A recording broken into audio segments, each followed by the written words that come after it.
Arudra gold trading நிதி நிறுவன மோசடி தொடர்பாக நடைபெற்ற சோதனையில 22 லட்சம் ரூபாய் ரொக்கம் 1,50 கோடி ரூபாய் மதிப்பிலான சொத்து ஆவணங்களை அமலாக்கத்துறை அதிகாரிகள் பறிமுதல் செஞ்சிருக்காங்க.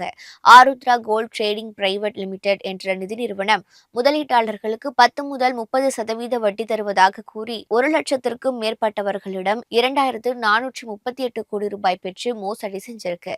இது தொடர்பாக அதன் இயக்குநர் ராஜசேகர், அவரது மனைவி உட்பட 40 பேர் மீது பொருளாதார குற்றப்பிரிவு போலீசார் வழக்கு பதிவு செஞ்சு குற்றப்பத்திரிகையை தாக்கல் செஞ்சாங்க.